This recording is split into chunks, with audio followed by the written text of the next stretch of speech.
Gloire à Dieu. Je suis la sœur Alima. Je m'appelle Mayoume Chout Alima, épouse Mundou. Je suis à l'église de Ngaoundéré. Je suis ici dans ma maison au quartier Bamou à Ngaoundéré. Je suis régulièrement appelée Alima. Presque tout le monde m'appelle Alima. Je suis née à Koutaba, dans la région de l'Ouest, particulièrement dans le département du Nord. Je suis née de parents musulmans, de maman et de papa musulmans. Ma maman s'appelait Sanatou Libi. Mon papa s'appelait Ouamou Salif. Et je me suis mariée très tôt. C'est ce qui m'a amenée dans cette ville, dans cette maison. Je me suis mariée et je suis venue dans cette maison où je me trouve là jusqu'à ce jour.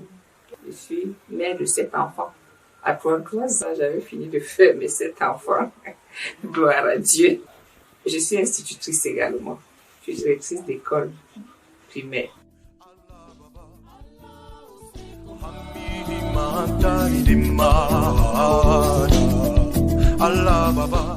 Gloire à Dieu. Mon enfance, elle s'est passée entre Koutaba et Douala. En fait, je suis la 7e d'une famille de 7. Mais nous étions restés 5 parce que ma maman en avait perdu 2. Je suis la dernière née en fait. Et comme en tant que dernière née, j'étais disputée par ma maman et mon grand frère qui est aujourd'hui également décédé. J'ai fait mon école primaire à l'école publique du camp militaire à Koutaba. Et entre-temps, tantôt mon grand frère voulait me prendre, tantôt ma maman jouait à la malade et on revenait me déposer. J'ai grandi ainsi. J'ai grandi dans la religion musulmane, particulièrement notre aîné parce que mon papa n'était pas à côté. C'est ma maman plutôt, j'ai grandi au pied de ma maman, qui elle était également musulmane. Mon grand frère, notre aîné, particulièrement on l'appelait Génie. Ceux qui ont grandi à Koutaba, presque tout le monde connaissait Génie. Génie était ce qu'on appelle un marabout. Les gens venaient le consulter, il était très très célèbre. Il était très très célèbre. En fait, son nom c'était Dame Génie Ibrahim. Les gens venaient le consulter. Et ainsi, nous avons grandi dans l'islam. Dans l'islam, qui n'était pas des musulmans intégristes en fait. Mes parents n'étaient pas des intégristes, mais nous étions quand même musulmans. Et en grandissant, tout ce qu'on m'a inculqué dans la tête, c'était que je pouvais être tout sauf chrétien. Et moi-même, je savais comme ça. J'aimais beaucoup la religion musulmane. J'aimais beaucoup Dieu. Je me disais que lorsque je vais grandir, je vais vraiment appliquer la religion musulmane. Et je me suis moi-même inscrite à 13 ans. Je me suis moi-même inscrite à l'école coranique en ce moment. Et j'ai appris à lire le Coran chez moi, Issa, qui est aujourd'hui également décédé. J'ai des camarades avec qui nous avons fait cette école-là de Mali Issa. Et nous avons fini. Nous n'avions même pas fini, c'est ici en Ngaoundéré. Pendant que je viens en mariage, c'était vraiment mon rêve. Je me disais que, ok, quand je vais me marier, je vais vraiment servir Dieu. Et j'ai eu cette grâce de venir dans la Damawa en Ngaoundéré qui est pour moi le siège de l'islam. J'ai donc continué à apprendre le Coran. Oui, ce qui caractérise l'islam, ce qui nous a caractérisé, c'est évidemment les saintes prières, les jeûnes du mois de Ramadan. J'étais la plus appliquée, justement. J'étais la plus appliquée. Même lorsque mon grand frère m'a amené à Douala, lui, lorsqu'il blaguait, moi, je pouvais reculer la machine de son épouse pour faire, moi, ma prière. Parce que moi, j'étais sérieuse là-dedans. Dans ma famille, j'étais vraiment la plus sérieuse. Mes frères pouvaient blaguer, mais moi, je ne blaguais pas avec. Et j'étais très, très désolée quand j'avais de l'ignorance en ce qui concernait la religion. Donc, la personne également qui nous suivait beaucoup, c'était notre aîné là qui est décédé puisqu'on l'appelait Malum Génie, le marabout quoi. Donc, nous avons été initiés là-dedans. Le jeûne du mois de Ramadan, 5 prières par jour, et puis l'habillement, et surtout, la mise en garde contre le christianisme. Ne surtout jamais, parce que eux, ils sont les impurs, ils sont ceux qui iront en enfer parce qu'ils ont une conduite si mauvaise. C'est eux qui boivent le vin, c'est eux qui cherchent les femmes, c'est eux qui partent dans les boîtes de nuit. Donc, tout sauf ça. Tout sauf ça. Voilà comment j'ai été élevée. Et j'ai beaucoup apprécié cela.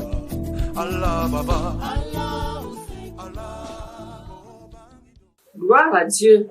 Mon époux également, il est de Koutaba. Et c'était un mariage un peu de famille parce que sa famille m'a grandi. Lui, il était un jeune homme, un jeune fonctionnaire. Quand il était question qu'il se marie, il est donc rentré. Il a fait sa formation à l'Étienne de Burkina Faso. Quand il est revenu, l'une de ses cousines qu'on appelle Maïmouna, c'est elle particulièrement qui avait jeté son dévolu sur cette jeune fille qu'on appelait Alima Yéyé à l'époque. Et puis, donc, le mariage s'est bien passé. J'avais d'abord refusé par le début, je ne le connaissais pas. Mais ma famille, surtout ma mère, mon père me dit, ça c'est quelle histoire ça? Voici, c'est une personne de bonne famille, il est ainsi de suite, ainsi. Les gens trouvaient même extraordinaire. Bon, et puis finalement, je l'ai accepté. Et puis, on s'est mariés. Et mon mari, c'était un monsieur très doux. D'ailleurs, c'est un monsieur très doux. Nous nous sommes mariés. Il m'a amené ici à Ngaoundéré. Et moi, j'étais finalement très, très heureuse de venir dans la ville de Ngaoundéré et pour continuer à pratiquer l'islam. Et il m'a amené au lycée classique de Ngaoundéré, lycée classique moderne, à la classe de première. Il a tout fait pour que je fréquente. En ce moment-là, il y avait un monsieur, Féou Ibrahim, qui était notre surveillant général. Et tout s'est très bien passé. Nous étions un couple modèle. Mon mari m'aimait beaucoup. Il me disait que non, je suis sa seule femme, il ne va pas chercher. Et il était sérieux, vraiment, il était sérieux. Je ne chercherai pas d'autres femmes. Malgré même les conseils de ses amis et tout, il disait non, moi, je sais que tu es ma seule femme. Et c'était vrai, il disait vrai. Bon, nous avons parcouru un bon temps ensemble. Mon mari ne m'a jamais grondé comme ça dans le public. Il m'a jamais giflé, il m'a jamais dit des paroles arrogantes, non. Mon mari était vraiment un époux modèle. Ça faisait même la jalousie tout autour de nous. Et tout ce que nous le faisions ensemble. Quand il disait ah, eh bien, je dis juste amen. Bon, si bien que même par rapport à cette niège que j'ai faite, un jour, dans cette maison, il causait avec la voisine là en haut. Il s'est dit, bon, on a réouvert les énièges, mais tu ne fais pas. Ok, je ne fais pas. Je ne lui ai même pas demandé que je ne fais pas. Pourquoi? L'année qui suivait, il a dit, ok, compose les dossiers et tu vas faire les nièges. Ok, je l'ai fait. Et puis, je l'ai eu. Toujours par son aide, je l'ai eu. Et puis, j'ai donc fait les nièges de 96 à 98 où je suis sortie. Et je suis donc devenue institutrice. Et c'est là où l'histoire commence.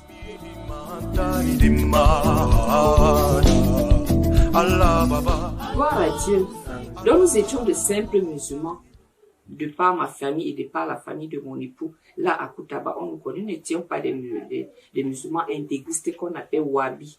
Mais lorsque je me suis mariée et que mon époux également, nous avons commencé à nous laisser enseigner. Il y avait des amis autour de nous. Il y avait les amis, nous nous sommes laissés côtoyer par eux et nous nous sommes laissés influencer de gré. Moi particulièrement, j'aimais la droiture, j'aimais tout ce qui est moral et de plus en plus, on cherchait à s'améliorer dans l'islam. Il y avait aussi le propre islamique du lycée. Nous nous laissions aussi également enseigner là-bas pour nous les femmes. Nous nous sommes laissés enseigner là-bas. Nous avons lu certains hadiths. Nous nous sommes laissés juste conduits par la vie du prophète et de plus on s'enfonçait, bref, c'était avec beaucoup de plaisir. On prenait plaisir à vouloir servir Dieu et on imitait juste le prophète parce que le prophète de l'islam, il enseigne, bref, sa vie enseignait que les hommes doivent porter les pantalons courts, garder la barbe et immédiatement mon mari faisait ainsi. Et il était également dit que les femmes ne doivent pas porter les habits de couleur parce que ça attire les hommes. Il vaut mieux de couleur sombre, le noir surtout. Et je me suis dit, waouh, mon Dieu, je mets maintenant rien que le noir. Et je mettais le noir, le tout noir, les hijabs noirs, tout noir. J'étais si heureuse avec. C'est ainsi que j'ai continué. Au mois de Ramadan, par exemple, on partait déjà dans une autre mosquée qui est un peu plus en haut, là, pas celle-ci. Parce que les Bamoun, ils le savent. Généralement, les Bamoun ne sont pas intégristes. Ils sont de simples musulmans. Et ça, c'était leur mosquée. Et comme nous étions en train de nous améliorer pour entrer dans la sunna, là, on allait plutôt dans l'autre mosquée. Donc, à 4 heures, par exemple, pendant la période du Ramadan, on allait plutôt prier dans l'autre mosquée et on jeûnait. Et moi, particulièrement, en ce moment, comme j'avais perdu ma maman, On m'avait, il est dit, il y a un certain sourate Mulk, la royauté, ça veut dire la royauté. On dit que quand une maman meurt et laisse sa fille en mariage, lorsqu'elle lit cette sourate, la tombe de sa mère s'éclaire. Oh, je lisais avec joie, je me disais, oh ma pauvre maman, je vais lire pour toi, tu vas pas souffrir dans la tombe, ta tombe va s'éclairer. Dans la sunna, il faut jeûner les lundis et les jeudis. Nous le faisions, mon époux et moi. Je crois qu'il le fait encore actuellement. Je voulais même l'autre jour lui demander est-ce qu'il fait encore cela, est-ce qu'il jeûne les lundis et les jeudis. Nous jeûnions régulièrement les lundis et les jeudis par semaine, donc 2 fois par semaine. Un peu comme le monsieur de la Bible qui dit, c'est un peu la poitrine en disant je jeûne 2 fois par semaine. Parce que nous cherchions à faire les bonnes œuvres, à plaire à Dieu par nos bonnes œuvres. Il est dit que si tu meurs l'un de ces jours-là, tu pars directement au paradis. Bon, mais ce qui est encore curieux, c'est qu'on dit que tout âme goûtera l'enfer. Que tout âme goûtera l'enfer. Et après, on dit encore que lorsque vous serez en enfer, ce sera pour toujours. Ah! Ce serait pour toujours. Et puis tu pars encore directement au paradis. Tout ça, c'est contradictoire. Mais c'est même après que j'ai commencé à voir ces analyses-là. Donc, nous étions de simples musulmans, comme je le disais. Nous sommes arrivés dans le quartier, nous avons côtoyé ces amis qui nous ont influencés, mais de bon gré. Ils ne nous ont pas forcés, non. Nous les avons suivis dans leur enseignement, nous sommes laissés enseigner. Et maintenant, on saluait seulement selon la sunna. On disait aux gens, assalamu alaikum. Je me rappelle que même mes voisins, ils trouvaient cela étrange. Eux aussi, c'était musulmans. Mais ils n'acceptaient pas trop la salam là que, maintenant, ceux-ci sont devenus les intégristes. Et je me souviens une fois, les intégristes sont hautement moraux. Je me souviens que j'étais allée une fois au marché. J'ai vu un pain qui m'a plu. Le monsieur m'a vendu le pain et puis c'était environ 11 000. C'était un pain qui devait coûter dans les 20 000. Il avait classé dans la catégorie des pains de 11 000. Il m'a vendu, j'ai acheté. Quand je suis revenue avec Afsa, j'étais enceinte. Je suis revenue, j'ai accouché Afsa. Et puis je suis rentrée dire au monsieur que tu m'as vendu un pain, tu t'es trompé. En fait, c'était un pain qui devait coûter 20 000 et je vais revenir te donner ton reste. Et après, je suis donc revenue. J'ai donné l'argent au monsieur. Il était étonné. Il dit, madame, prenez ce que vous voulez ici. Il a pris les bijoux, il m'a donné. Parce qu'il était étonné de l'attitude. Donc, en fait, les intégristes qui sont sunnites, ils sont très moraux.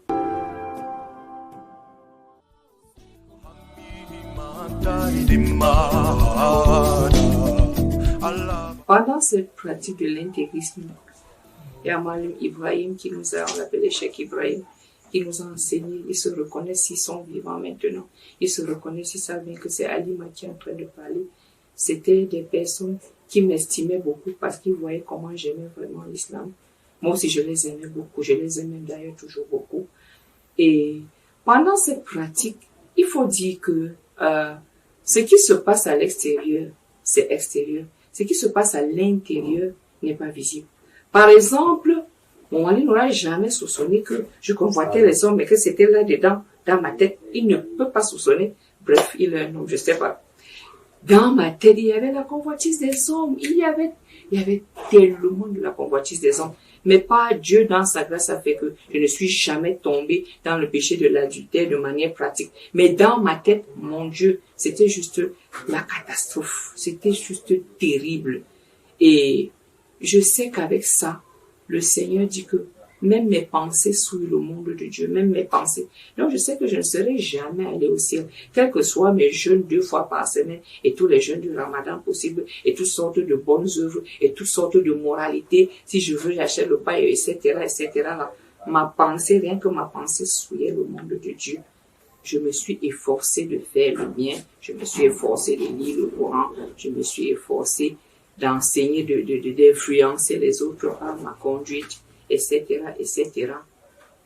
Jusqu'au jour où j'ai commencé à être troublée à lignage comme ça. Mais je sais que la chose a pris par ma voisine.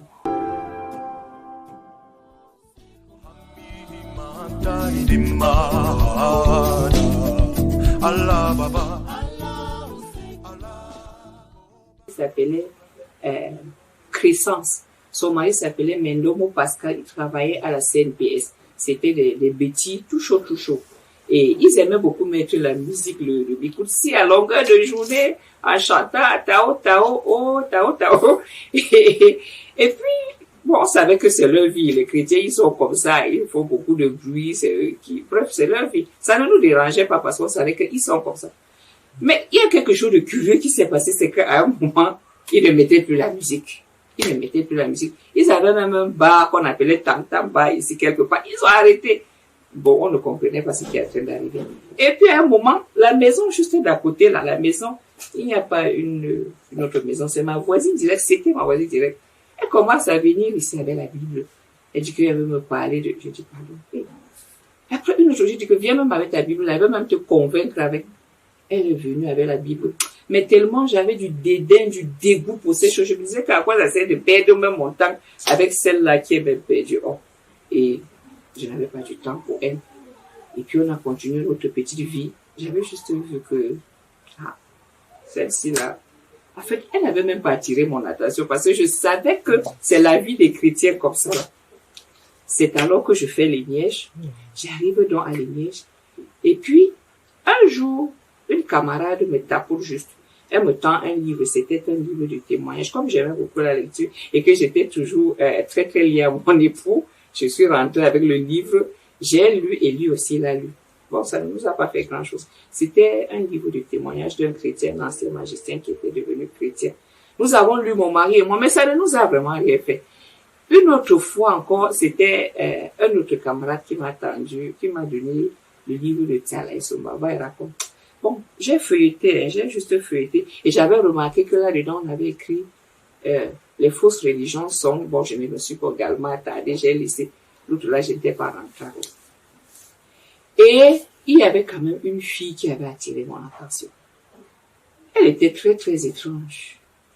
Elle était étrange pour moi en tant que chrétien qu'on m'avait enseigné et que je voyais même autour de moi.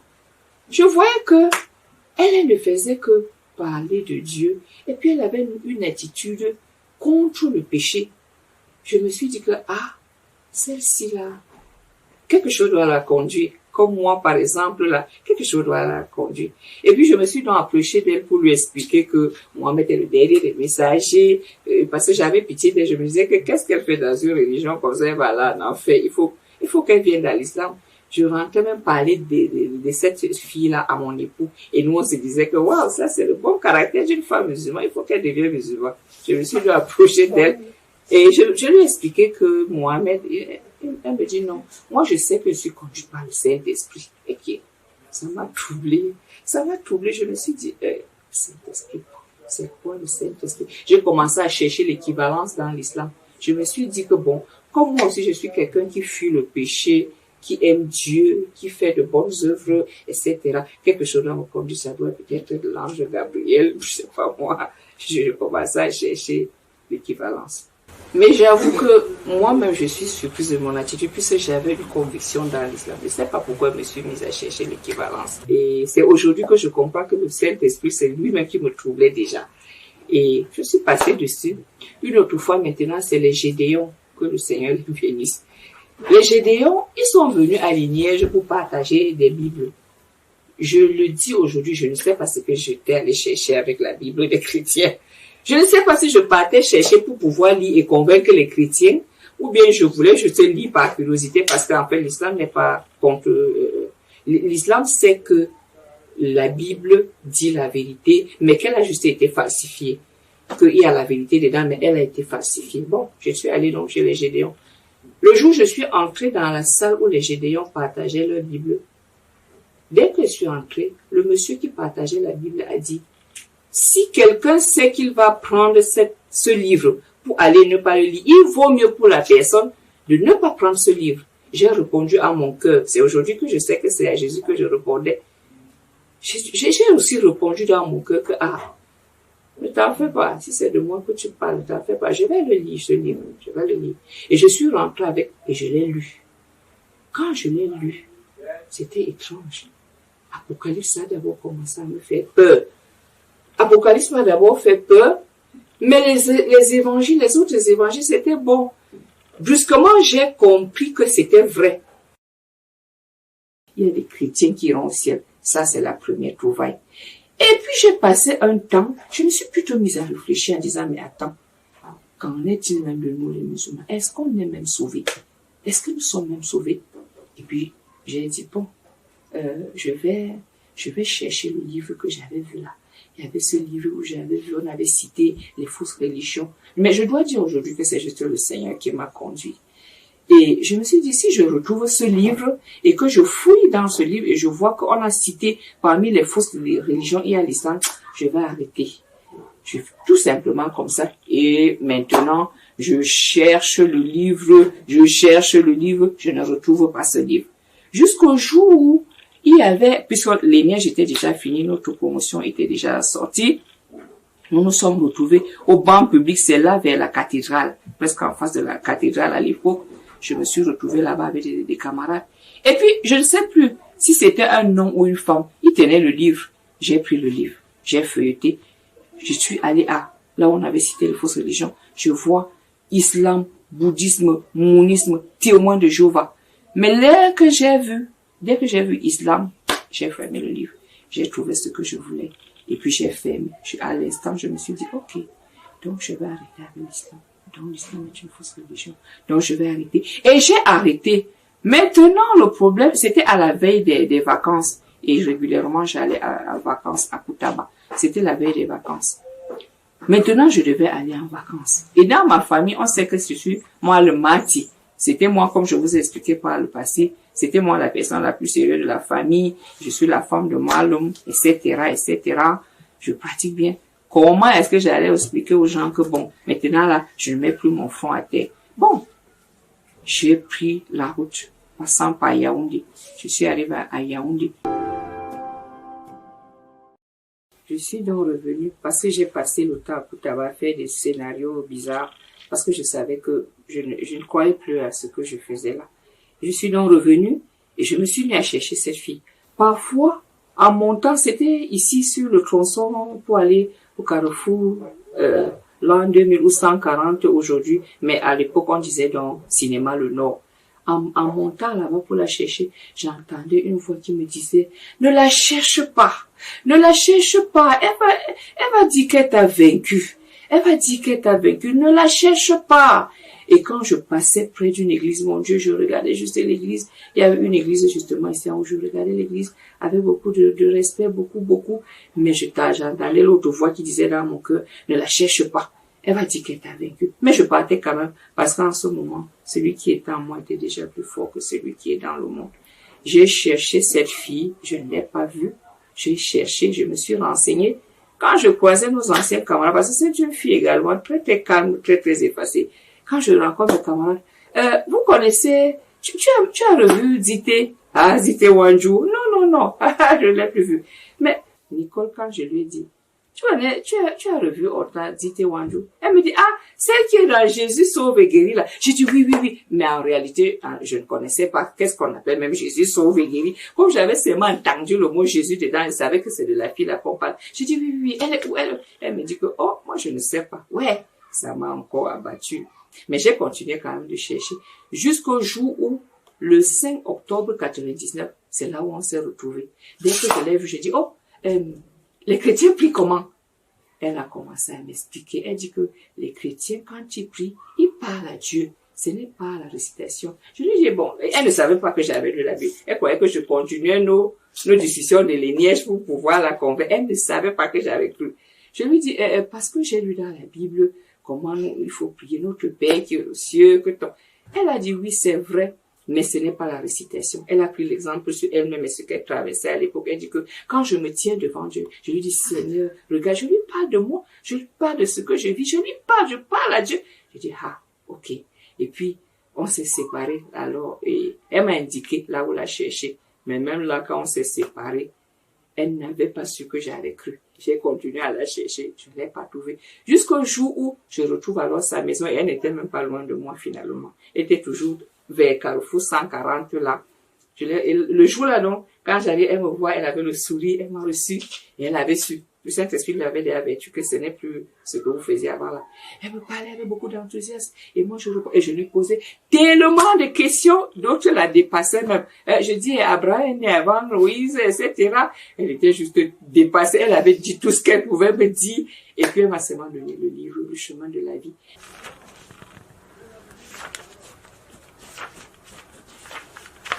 Si chaque pécheur avait en lui une usine de péché latente, qui n'a donc jamais produit de péché, la situation serait un peu différente. On serait alors tenté de croire que l'usine de péché a disparu. Mais la réalité est que l'usine de péché en l'homme travaille à plein temps, même si la productivité varie de personne à personne. Quels sont quelques-uns des produits qui sortent de l'usine de péché qui est en l'homme? Voici certains produits qui pourraient être cachés au-dedans de l'homme. Je lisais, mais sans même cacher à mon époux. Je lisais, la nuit, je suis là avec le livre. Je lis, je dis, qu'est-ce que tu lis même là? Et ça l'amusait, je dis, qu'est-ce que tu... Je lui cachais rien. J'ai lu, ça me plaisait. Et au fur et à mesure, je recevais la révélation que, mais attends, Jésus-Christ, donc c'est Dieu. Donc Jésus c'est Dieu. Jésus c'est Dieu. Et je parlais à Jésus et il me répondait et il me rassurait. Et j'étais devenue follement joyeuse. J'étais contente, mais avec un sentiment de peur d'un côté. Parce que je vais faire comment maintenant pour dire au monsieur si que Jésus Jésus qui était pour nous un homme qui n'était qu'un prophète là. Maintenant j'ai découvert qu'il est Dieu. Comment? Mince. Parce que je me souviens, j'avais dit à Malamadou, c'est l'un de nos compagnons qui est encore vivant aujourd'hui, les tout dans le quartier. Je lui avais dit que, attends, les chrétiens, ceux qui disent que Jésus est Dieu là, il est alors assis à la droite de qui? Il faut que ces gens s'y réfléchissent quand même un peu. Et moi, maintenant, j'étais en train de vouloir convaincre mon mari que Jésus c'est Dieu. Dans mon cœur, ça ne marchait pas. Je savais que c'est encore vraiment difficile pour le moment. Mais en même temps, j'étais si heureuse, si contente. J'étais si contente. Et c'est comme ça que j'ai commencé doucement à aller vers les frères au travers de cette autre sœur qu'elle m'a une fois amenée. Comme je l'avais cherché et trouvé, j'ai commencé à aller vers les frères m'amener. C'était, mon Dieu, c'était si beau quand je voyais les frères. C'était comme si, quand on se retrouve en route, si on pouvait on crie, on s'embrasse. Et puis, toute cette folle joie-là, dès que je descends ici, je m'attriste, je suis triste. Comment je vais venir entrer et regarder mon époux, comment? Bon, on a continué cette vie comme ça.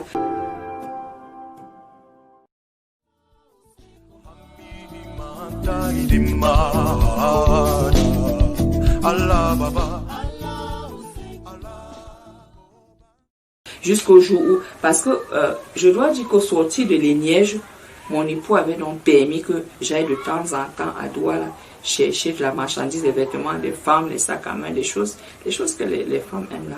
Je venais vendre ici au salon. Parfois, quand il y avait un petit reste, je pouvais faire un tour aux finances ici, là, dans la ville de Gambéré. Beaucoup de femmes là-bas ont connu, et parfois dans l'établissement scolaire où j'enseignais, ou bien mes autres collègues. Je suis revenue un jour de Douala. J'ai vendu. Les femmes du quartier venaient et elles achetaient, elles appréciaient. Elles ont acheté tout au long de la journée. Voilà, la chose c'est que ce jour-là, je vends. Et mon mari a remarqué que le soir, je suis seulement venue tomber pour dormir.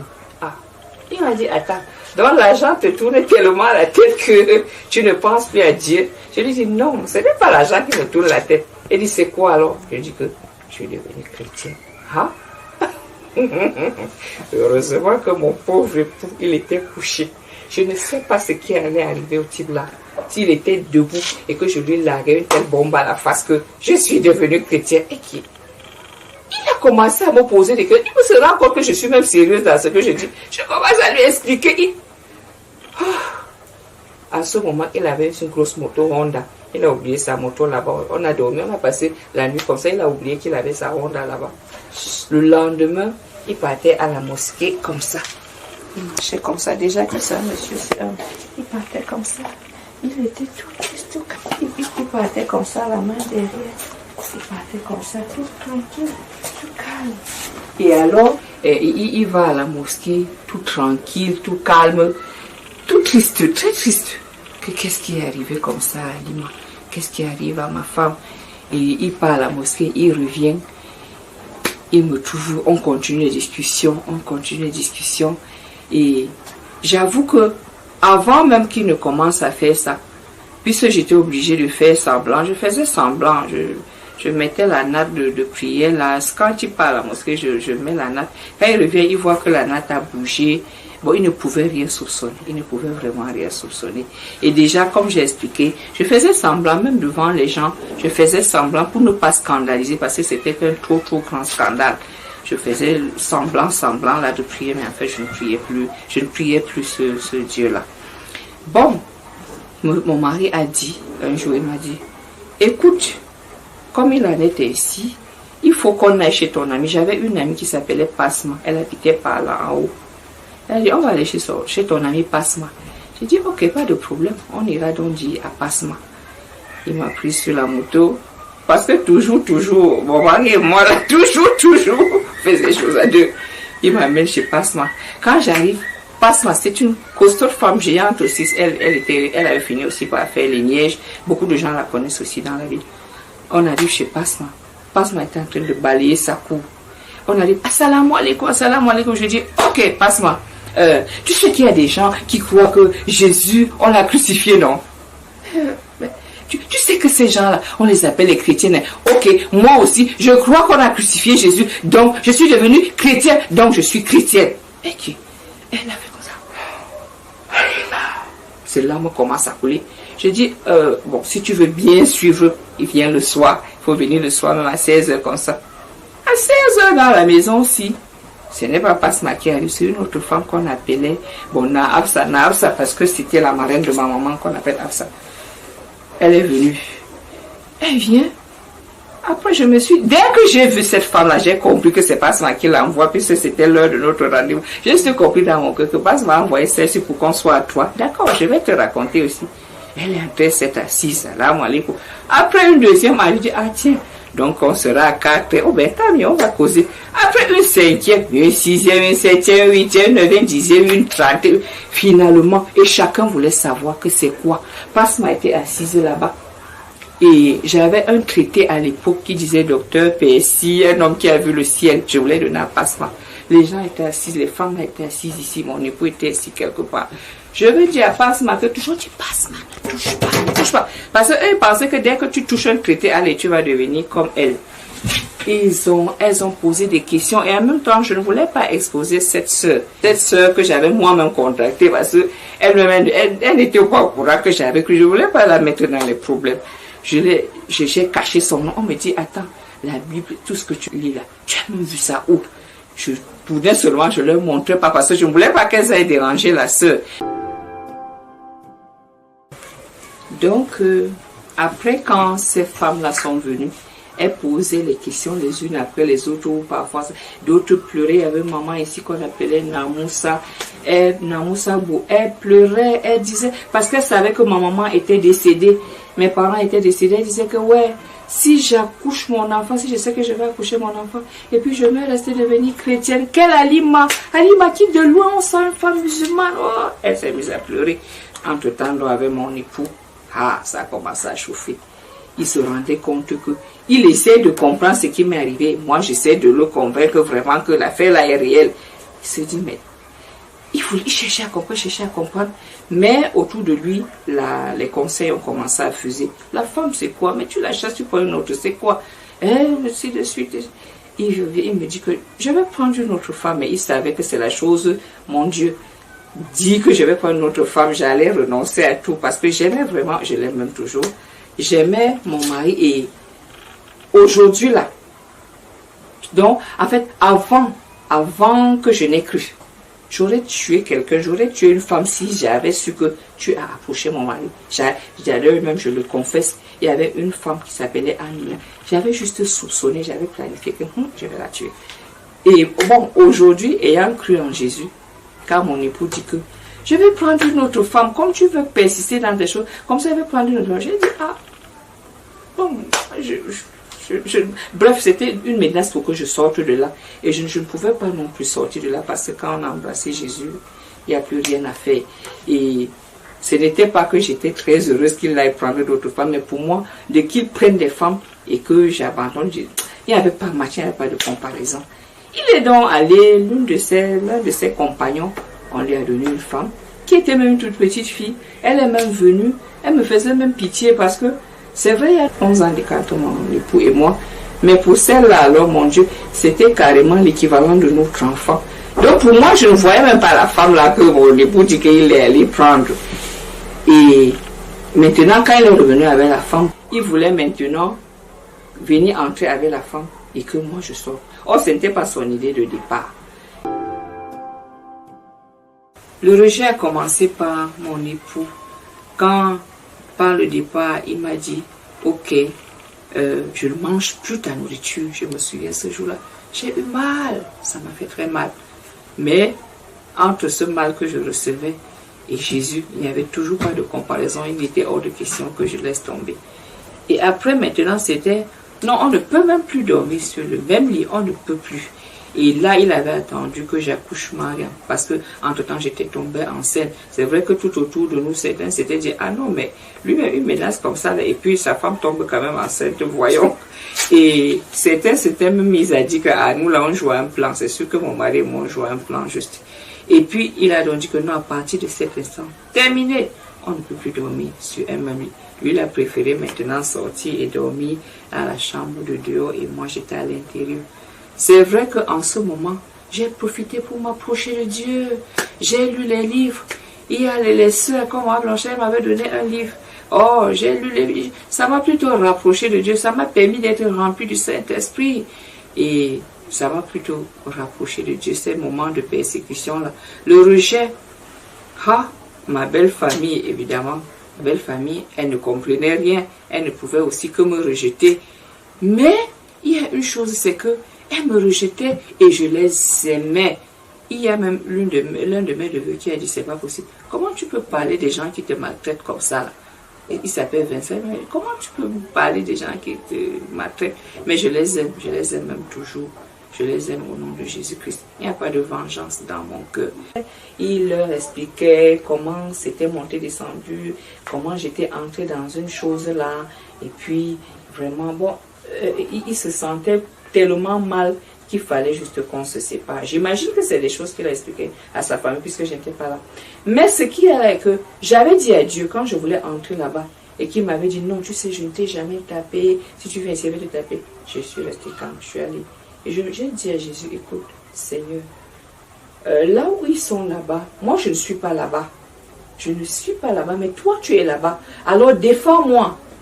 Je ne sais pas trop ce qu'il avait dit à Kadis, qui était musulman à l'époque. Mais l'enfant s'est mis à lui répondre de manière qu'il a commencé à pleurer. Il s'est mis à pleurer. Et quand leur réunion est finie, j'ai donc demandé à Kadis que d'accord, maintenant tu as vu l'islam, tu as vu Christ et tout, tu choisis quoi? Qu'est-ce que tu veux? Elle m'a dit, moi je veux Jésus. Je dis, tu veux Jésus? Oui. Je l'ai donc conduit à recevoir Jésus. Elle a reçu Jésus. Du coup, elle-même, elle était changée. La petite fille qui était devant moi, elle était maintenant comme une petite maman qui m'encadre. On est allé chez nous, là où le monsieur m'avait donc, il était allé m'abandonner avec mes autres, enfin dans ma famille. Mais mon mari avait quand même eu le bon cœur de dire que reste avec ta maman pour l'assister puisque je venais d'accoucher. Elle m'a donc assisté et tout. Mais je veux dire qu'elle m'avait brusquement assisté comme une maman. C'est-à-dire que j'avais vu moi-même comment le Saint-Esprit agissait en elle pour me traiter comme une maman. Nous avons juste fui, nous sommes revenus par ici. Ça a donc continué comme ça. C'est en ce moment que mon époux revient donc avec cette autre femme et la persécution. Et lui qui vient tout le temps, il veut que je sorte de la maison. Il m'a même dit un peu par ruse. À un moment, il m'a dit, bon, tu peux même aller louer. Je vais louer pour toi. Il faut sortir d'ici. Tu peux louer, moi je vais payer. Bon, le Seigneur aussi permet que je lui réponde que bon, toi-même va louer pour que j'aille. Et là, il ne l'a pas fait. Et entre-temps, comme j'étais déjà en contact aussi avec les frères, Les frères me conseillaient beaucoup. Ils m'ont dit non, mais non, voyons, on ne sort pas de la maison, il ne faut pas sortir. Les frères m'ont tellement soutenu, tellement soutenu. Mais entre-temps, quand la persécution était chaude, j'ai commencé encore à penser dans mon cœur que peut-être qu'il faut que je persévère en cachette, que je commence à faire. Oh, c'était une ruse terrible du diable. C'était une ruse. En fait, c'était renier le Seigneur sous une forme très, très rusée. J'ai commencé encore à vouloir éviter le monde des frères, à vouloir prier seulement en cachette, etc. Et en ce moment, c'est parvenu aux oreilles du pasteur, en ce moment. Le pasteur a dit, prions, que ses yeux, le voile se déchire de ses yeux et qu'elle voit qu'elle a régné le Seigneur. Brusquement, j'ai encore commencé à pleurer que, oh mon Seigneur, pardonne-moi, mais j'ai renié Dieu. J'ai recommencé à vouloir persévérer. Et lui, il a coupé les poings, il a dit, mais il n'était même plus dans la maison. Hein. Il avait préféré louer à côté pour rester avec l'autre femme. Mais il ne voulait plus nous assister de quelque manière que ce soit. Il ne voulait plus rien donner. Quand maintenant, Kadi, je lui disais, bon, papa, je pars déjà à l'école. La persécution prenait juste la forme de rupture parce que je n'avais pas de revenus. En ce moment, je n'étais pas intégrée. J'étais vacataire même et on pouvait rester plusieurs mois sans ressources. Et lui, il savait quand j'avais l'argent, quand je n'en avais pas. Et la menace, c'était surtout la rupture de stock. Et ne pas voir un frère. Surtout ne pas voir un frère parce qu'il savait que si les frères viennent, ils vont m'aider. Et il ne voulait surtout pas sentir un frère. Il ne voulait pas voir la trace d'une parole de Dieu. Je me souviens une fois, j'avais lu une parole qui m'a beaucoup plu. Qu'aujourd'hui, dans la cité de David, il vous est né un sauveur. Ça m'a plu. J'ai feuilleté un cahier. Je suis allée écrire comme ça là. À l'intérieur. Je ne sais pas qui lui a dit. Il est venu avec rage. Il fait il coupe, il déchire. Et quand il déchire, il est juste en paix. Dans tout son trou. Même si je cachais le Nouveau Testament.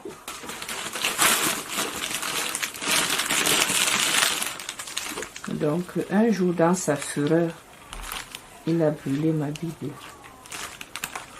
En disant que non, ce n'est pas la parole de Dieu. Bref, il était beaucoup en furie. Il était très très en colère lorsqu'il a brûlé pour dire à Dieu que si cette affaire, si ça c'est rien du tout. Enfin, si en brûlant ceci, c'était de Dieu, Dieu allait réagir. Il a brûlé. Et ici, c'était la musique de World Conquest. C'est Mark Yunia qui l'avait donné à Kadij Elisabeth. Il était venu à l'époque, il a déchiré. C'était le même jour. J'ai juste conservé parce que je sais qu'un jour, parce qu'il est écrit que tout genou fléchira devant Jésus-Christ. Moi-même qui prenais Jésus-Christ pour un homme, aujourd'hui mon genou a fléchi devant Jésus-Christ parce qu'il est Dieu. Et je sais que tôt ou tard, les genoux de mon époux et de beaucoup d'autres fléchiront.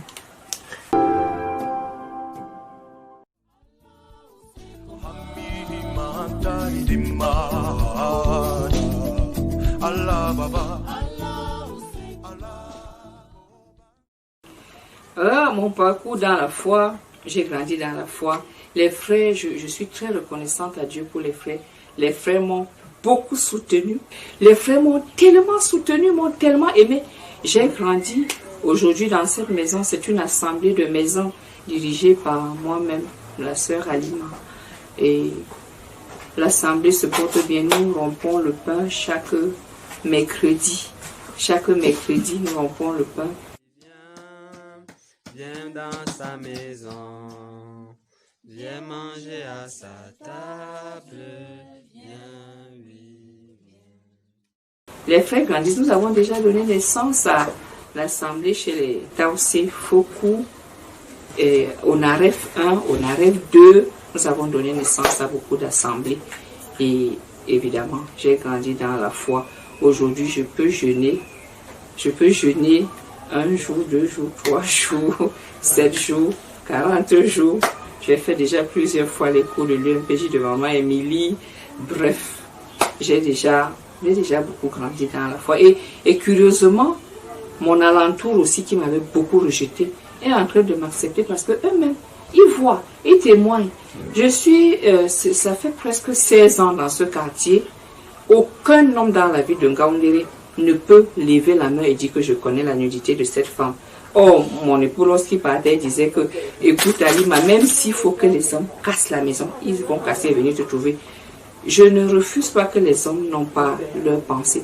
Mais le Seigneur Jésus-Christ m'a montré qu'il est Dieu et m'a gardé dans cette maison où tout le monde, il est évident qu'il n'y a pas un homme. Mais aucun homme aussi ne peut traverser et venir me trouver. Parce que Jésus-Christ est là. Amen. Dieu dans sa grâce, sur les 7 enfants que j'ai, aujourd'hui 5 ont cru.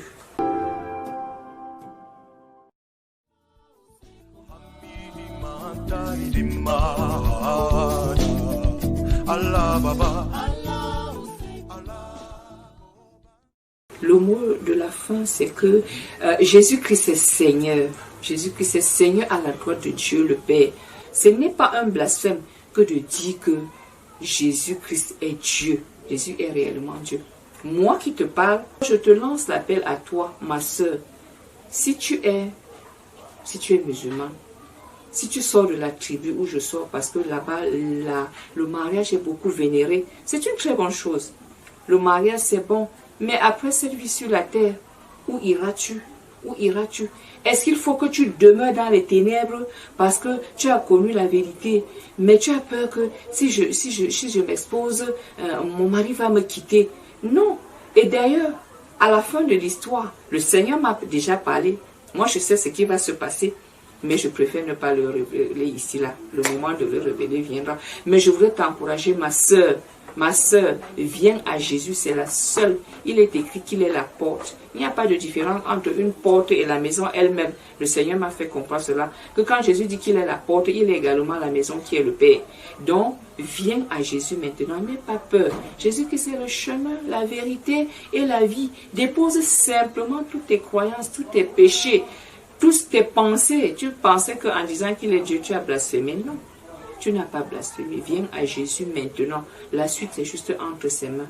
Nous aurons l'occasion de raconter toutes les petites délices qu'il m'a fait voir lorsque je lui ai demandé.